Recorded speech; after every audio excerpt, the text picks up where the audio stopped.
अस्सलाम वालेकुम और वेलकम है आप सबका फॉरेक्स ट्रेडिंग टॉक में। अगर आप नए हैं चैनल पर तो चैनल को सब्सक्राइब कर लें। ये जगह है high quality free trading education के लिए। अब बिना किसी डिले के चलते हैं वीडियो की तरफ। इस वीडियो में हम आपके साथ एक बहुत ही इम्पोर्टेंट ट्यूटोरियल शेयर करने वाले हैं। ये उन सब इम्पोर्टेंट ट्यूटोरियल्स में से एक है जो हमने कभी शेयर किए हों चैनल पर, इसलिए बहुत ज़रूरी है कि आप इस वीडियो को एंड तक कंप्लीट देखें। आज हम बात करेंगे कमिटमेंट ऑफ ट्रेडर्स यानी सीओटी डाटा को कैसे रीड किया जाता है। हम एनालाइज करेंगे हर पॉसिबल सिनेरियो को जो सीओटी डाटा में सामने आ सकता है। अगर आपको नहीं पता कि कमिटमेंट ऑफ ट्रेडर्स क्या होता है, तो ये बेसिकली वो डाटा होता है जो हमें दिखाता है कि मार्केट में नॉन कमर्शियल्स लोग क्या कर रहे हैं। अब नॉन कमर्शियल्स कौन होते हैं? ये होते हैं बड़े इंस्टीट्यूशंस या हेज फंड्स जो सिर्फ प्रॉफिट कमाने के लिए मार्केट में होते हैं, जैसे कि आप और हम ट्रेडर्स। कमर्शियल्स इस डाटा में इंक्लूड नहीं होते क्योंकि वो लोग मार्केट में किसी और पर्पज़ के लिए होते हैं, जैसे किसी कंपनी को ओवरसीज़ पेमेंट करनी हो वगैरह वगैरह। उनका ट्रेडिंग से प्रॉफिट लेना मकसद नहीं होता। तो हम कमिटमेंट ऑफ ट्रेडर्स में सिर्फ नॉन कमर्शियल को फॉलो करते हैं, जो कि बड़े प्लेयर्स होते हैं मार्केट के लिए, जिनके पास ज़्यादा रिसोर्सेज होते हैं। और जब हम उनका डाटा सही तरीके से एनालाइज करते हैं तो हम देख सकते हैं कि वो लोग किस डायरेक्शन में अपने ऑर्डर प्लेस कर रहे हैं, क्योंकि उनके ऑर्डर्स इतने बड़े होते हैं कि उनको कंप्लीट एक्सिक्यूट करने में वीक्स या मंथ लग जाते हैं। मार्केट में हर बायर के लिए सेलर और हर सेलर के लिए बायर चाहिए होता है। तो अगर उनको यूरो यूएसडी में बहुत बड़ा बाय करना हो तो उनको इतने सेलर्स चाहिए होते हैं जो उनको सेल कर सके। और जब मार्केट में लिक्विडिटी नहीं होती तो वो स्टॉप हंटिंग जैसी स्ट्रेटजीज यूज़ करते हैं। वो धीरे धीरे अपनी पोजीशंस बिल्ड करते हैं, इसके बाद मार्केट को एक अच्छी मूव देते हैं जिससे ट्रेडर्स जो हैं वो अपना प्रॉफिट कमाते हैं। और इसके बाद हम देखते हैं कि हम सीओटी रिपोर्ट को कैसे रीड कर सकते हैं। तो यहाँ पर हमारे पास सीओटी रिपोर्ट टूल ओपन है जो कि हमें प्रोवाइड कर रहा है findforexbroker.com। और अगर आप भी ये रिपोर्ट देखना चाहते हैं तो जस्ट आपने अपना क्रोम ओपन करना है और वहाँ पर आपने लिखना है findforexbroker.com, या फिर आपने गूगल में जाना है और वहाँ पर सर्च करना है सीओटी रिपोर्ट बाय findforexbroker.com और आपने सर्च पर क्लिक करके इस वेबसाइट पर आ जाना है, इस पेज पर आ जाना है। और यहाँ पर आके आपने फॉरेक्स टूल में जाना है और यहाँ पर सीओटी रिपोर्ट पर क्लिक करके आप इस पेज पर आ जाएंगे, ठीक है। और यहाँ पर जो है आपको यहाँ पर ये रिपोर्ट मिल जाएगी। यहाँ पर आप जो है वो gold, USD, CAD, NZD, AUD, CHF, JPY, euro, GBP सब की सीओटी रिपोर्ट रीड कर सकते हैं। तो यहाँ पर इस सीओटी रिपोर्ट को देखने का आपको बेनिफिट ये होगा कि यहाँ पर जो है वो एक हिस्टोरिक डाटा भी है। यहाँ से जो है हम ओल्ड डाटा को जो है वो अ, यहाँ पर सबमिट करते आ रहे हैं, फीड करते आ रहे हैं। तो यहाँ पर जो है आपको समझ आ जाएगा कि इस वक्त जो है वो ट्रेंड क्या चल रहा है। लेट्स से अगर ग्रीन नंबर्स हैं तो यहाँ पर जो है वो एक बुलिश ट्रेंड चल रहा है, जो भी सेक्शन है यहाँ पर हमारे पास। और अगर रेड है तो यहाँ पर आपको मालूम हो जाएगा कि ये पोजीशन जो है वो इस वक्त इसकी डाउन आ रही है, तो ये एक ट्रेंड को हाईलाइट कर देगा। इसके बाद हम जो है इसकी बेसिक समझते हैं कि इसको समझना कैसे है। सबसे पहले हमारे पास डेटा जाती है जो कि हमें बताती है कि इस वीक में जो है वो डाटा अपडेट हो रहा है, ये इस वीक का डाटा है, ये इस वीक का डाटा है, ठीक है। और हर वीक जो है ये डाटा अपडेट होता रहता है। इसके बाद हमारे पास लॉन्ग पोजीशंस हैं जो कि हमें बताती हैं कि नॉन कमर्शियल ट्रेडर्स मार्केट में इस वक्त जो है वो कितनी बाइंग पोजीशन होल्ड कर रहे हैं यूरो की, ठीक है। और इसके बाद शॉर्ट पोजीशन है जिसमें हमें ये मालूम होता है कि हमारे पास कितनी शॉर्ट पोजीशन यानी कि सेल की पोजीशन जो है वो होल्ड की जा रही हैं, इस वक्त ओपन है मार्केट में। और इसके बाद हमारे पास आ जाता है लॉन्ग चेंजेस जो कि हमें बताता है कि इस वक्त हमारे पास ये जो लॉन्ग पोजीशन है इनमें से लास्ट वीक से जो है पोजीशन कितनी चेंज हुई हैं, यानी कि प्लस में आई हैं या माइनस में आई हैं। लेट्स से कि नई पोजीशन ओपन हुई हैं या क्लोज हुई हैं। अगर तो यहाँ पर माइनस है जैसा कि यहाँ पर है तो ये पोजीशन जो है वो क्लोज हुई हैं। अगर प्लस में है तो इसका मतलब है ये नई पोजीशन जो है वो इसमें इंक्रीज हुई हैं। और शॉर्ट चेंजेस को अगर हम समझना चाहें तो यहाँ पर हमारे पास शॉर्ट चेंजेस में ये है कि हमारे पास शॉर्ट पोजीशन की जो पोजीशन है लास्ट वीक की, उससे जो है इस वीक में कितनी चेंजेस हैं, माइनस में है या प्लस में है, पोजीशन न्यू ओपन हुई है यहाँ क्लोज हुई है। लेट्स से कि हमारे पास लास्ट वीक में 131 के थी और इस वीक में हमारे पास 130 है, तो इट्स मीन कि हमारे पास 1 के पोजीशन जो है वो इस वीक में क्लोज हुई है। तो यहाँ पर आप देख सकते हैं माइनस में हमारे पास 1 के पोजीशन आ रही हैं। तो यहाँ तक क्लियर हो गया। तो इसके बाद हमारे पास सबसे मेन चीज़ आती है जो कि हमारी है नेट पोजीशंस, ठीक है। इसका मतलब ये होता है कि हमारे पास जो लॉन्ग पोजीशन है उनमें से हम जब शॉर्ट पोजीशन को माइनस करते हैं तो हमारे पास जो वैल्यू बचती है वो हमारी नेट पोजीशन होती हैं। और यहाँ पर जो है इसका ट्रेंड वाइज हम देखेंगे कि हम इसको कैसे देखेंगे मार्केट में हमारे पास इस वक्त पोजीशन जो है वो इंक्रीज़ हो रही है, डिक्रीज़ हो रही है, क्या सिनेरियो बन रहा है। हम इसको एक बेसिक से लेकर प्रोफेशनली तौर पे जो है वो इसको देखेंगे। तो जस्ट आपने कोई भी पार्ट जो है वो मिस नहीं करना, सब चीज़ें आपने समझनी है ताकि आप जो है प्रोफेशनल तौर पे जो है वो सीओटी रिपोर्ट को रीड करना समझें। तो इसके बाद हमारे पास आता है कि इस वक्त हमारे पास सीओटी रिपोर्ट में कौन सा ट्रेंड चल रहा है, बाइंग ट्रेंड चल रहा है, बुलिश ट्रेंड चल रहा है या बेरिश ट्रेंड चल रहा है। तो हम इसको किस तरह आइडेंटिफाई करेंगे? तो जहाँ यहाँ पर जो है हमारे पास एक सीधी-सीधी मिसाल है, उसको मैं आपके साथ जो शेयर करना चाहूँगा। तो यहाँ पर अगर हम देखें कि हमारे पास यहाँ पर 14 दिसंबर 2024 में हमारे पास पोज़ीशन जो है वो लॉन्ग की 157 के थी और अब हमारे पास पोज़ीशन जो है वो इंक्रीज़ होकर लॉन्ग्स में यानी कि बाइंग पोज़ीशन जो है वो हमारी लगातार इंक्रीज़ होती हुई आ रही हैं 14 दिसंबर से। इस वक्त हमारे पास जो है वो 190 के पोजीशन हो चुकी हैं बढ़ के, ठीक है।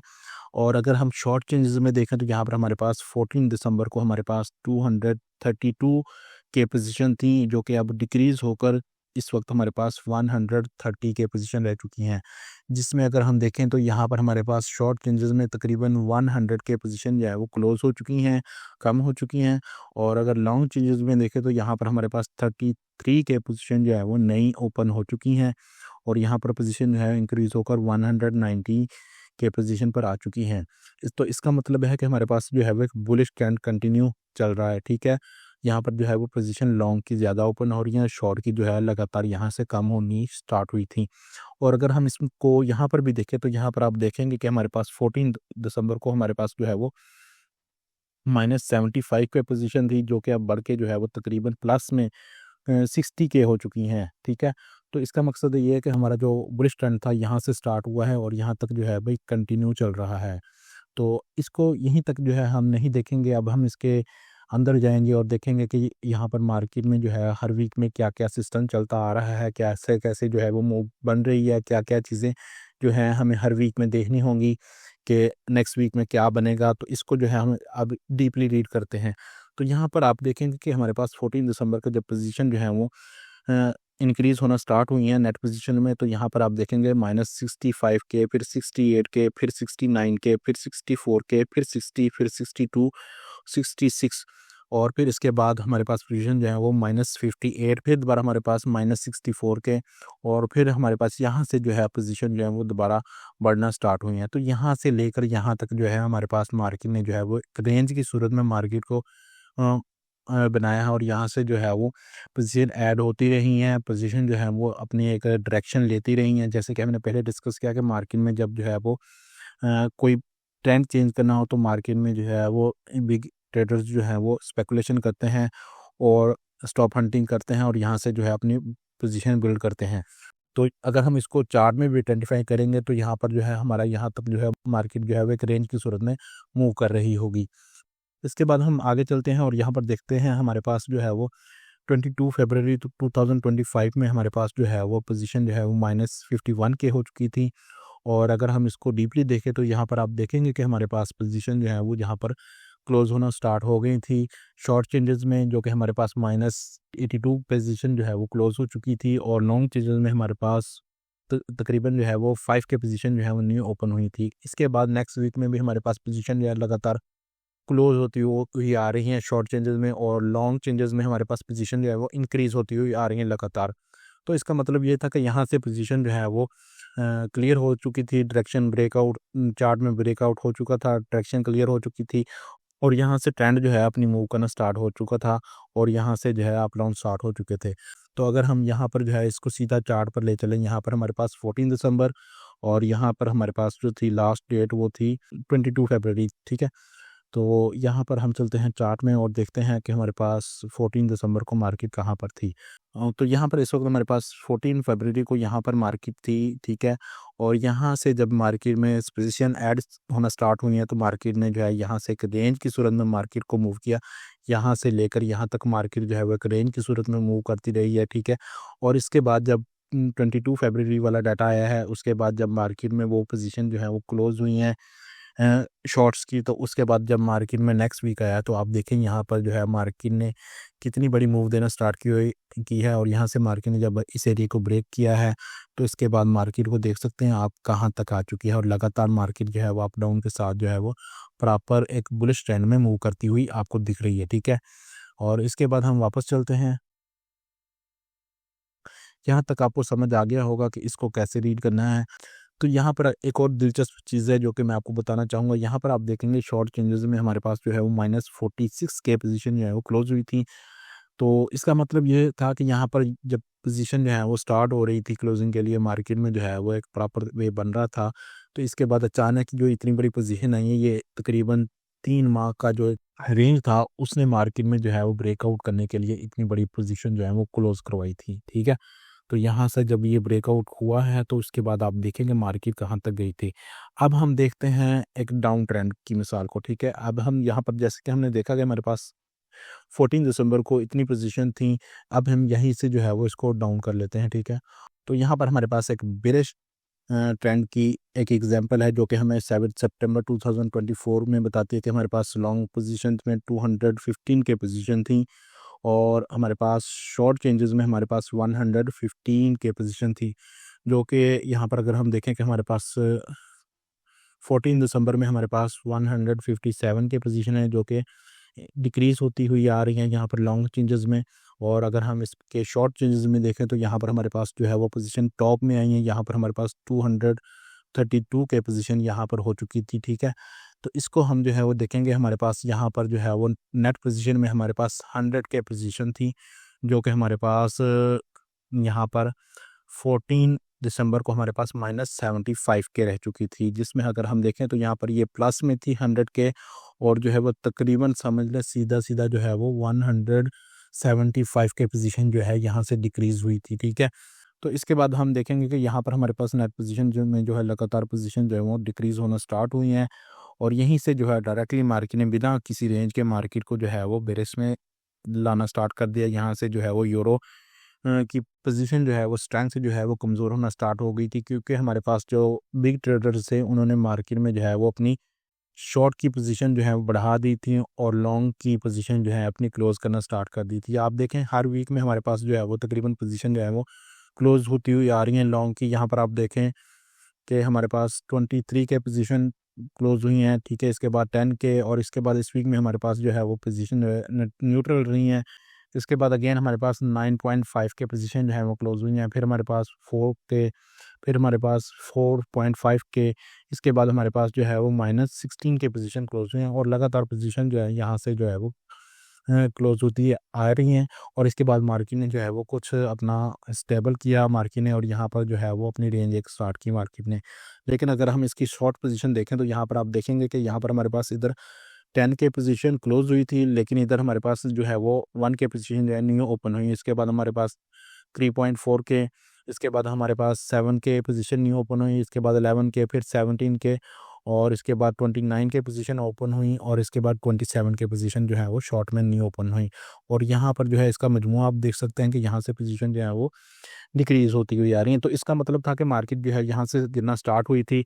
तो यहाँ पर जब अगर आपने यहाँ पर अगर मार्केट के सीओटी रिपोर्ट पर अगर आपने निगाह डाली होती तो यहाँ पर जो है आप देख सकते थे कि मार्केट जो है यहाँ से अपना ट्रेंड शिफ्ट कर रही है, और यहाँ पर जो है हमें जो है वो एक बेरिश की मूव मिल सकती थी यूरो यूएसडी में। तो अब इसको भी जो है हम अब चार्ट में आइडेंटिफाई करते हैं और देखते हैं हमारे पास क्या वाक़ई यहाँ से मार्केट जो है वो गिरना स्टार्ट हुई थी। तो यहाँ पर हमारे पास 7 सितंबर कहाँ पर है? तो यहाँ पर हमारे पास ये 7 सितंबर पड़ा हुआ है, और यहाँ से मार्केट ने जो है वो एक ये वाला जो रेजिस्टेंस था यहाँ तक मार्केट गई है, और वापस मार्केट जो है आप देखें लगातार जो है वो गिरती हुई आ रही है। लगातार मार्केट जो है यहाँ से जो है वो तकरीबन हमारे वही 14 दिसंबर तक जो है मार्केट लगातार गिरती हुई आई है, और यहाँ से पोजीशन जो है वो स्टेबल हुई हैं कुछ, और इसके बाद मार्केट ने जो है वो एक रेंज बनाई है अपनी, और इसके बाद जो है रेंज का ब्रेकआउट हुआ जैसा कि हमने पहले देखा। आई होप कि यहाँ तक जो है आपको दोनों ट्रेंड्स में काम करने की समझ आ गई होगी कि मार्केट जो है वो किस तरह मूव करती है। ये हमारे एक लॉन्ग टर्म जो है वो ट्रेडिंग के लिए है। और अब हम देखेंगे कि हमारे पास अगर वीक में देखना है तो यहाँ पर जस्ट हमने ये चीज़ें देखनी है कि लेट्स से कि हमारे पास लास्ट वीक की अगर हम देखें तो यहाँ पर हमने देखा कि हमारे पास शॉर्ट पोजीशन जो है वो क्लोज हुई है लगातार, ठीक है, इस वीक में भी। और लॉन्ग चेंजेस में भी हमारे पास पोजीशन जो है वो न्यू ओपन हुई है। जैसा कि हमें पहले ही मालूम है कि हमारे पास एक बुलिश ट्रेंड चल रहा है, तो यहाँ पर हम देखेंगे कि क्या वाकई में हमारे पास पोजीशन जो है वो हमारे ट्रेंड के ख़िलाफ़ तो नहीं आई हैं, हमारे ट्रेंड के अगेंस्ट तो नहीं आई। तो जैसा कि हमने यहाँ पर देखा कि हमारे पास पहले ही एक बुलिश ट्रेंड आ रहा है मार्केट में, तो यहाँ पर हमारे पास जो है वो लॉन्ग चेंजेस न्यू ओपन हुए हैं, और तो इस वजह से इस वीक में जो है मार्केट जो है वो दोबारा एक अच्छी खासी मूव बना सकती है। और इस वीक में भी हमने देखा कि हमारे पास पोजीशन जो है वो अपसाइड गई थी, और हमने दोनों सिनेरियो बताए थे क्योंकि हमारे पास जो है वो फंडामेंटली मूवमेंट भी बहुत ज़्यादा थी इस वीक में। तो दोनों सिनेरियोज़ में जो है हमारे पास जो है वो सीओटी रिपोर्ट वाला सिनेरियो जो है वो कामयाब रहा, और हमने जो है वो इस वक्त जो है वो तकरीबन आप देखेंगे इस वीक में हमारे पास जो है वो पोजीशन जो है वो अपसाइड ही रही है, डाउन नहीं आई मार्केट में, ठीक है। यहाँ तक आपको क्लियर हो गया होगा। तो दोस्तों आज हमने सीखा कि सीयूटी रिपोर्ट का एनालिसिस कैसे करें और इंस्टीट्यूशंस का मार्केट बिहेवियर कैसे समझें। अगर आप स्मार्ट ट्रेडर बनना चाहते हैं तो सिर्फ प्राइस सेक्शन या इंडिकेटर पे रिले ना करें, बल्कि मार्केट के असली प्लेयर्स की मूवमेंट को भी समझें। सीयूटी रिपोर्ट को समझना एक पावरफुल स्किल है जो आपको मार्केट का असली ट्रेंड समझने में मदद देता है। अगर आपको ये वीडियो पसंद आई है तो लाइक और शेयर ज़रूर करें, और अगर आप सीयूटी रिपोर्ट के और भी डीप एनालिसिस चाहते हैं तो कमेंट में ज़रूर बताएं, और अगर आप इसका पार्ट 2 चाहते हैं तो भी आप कमेंट में ज़रूर बता सकते हैं कि अगर आपको इसका पार्ट 2 चाहिए। मिलते हैं नेक्स्ट वीडियो में, तब तक अल्लाह हाफिज़।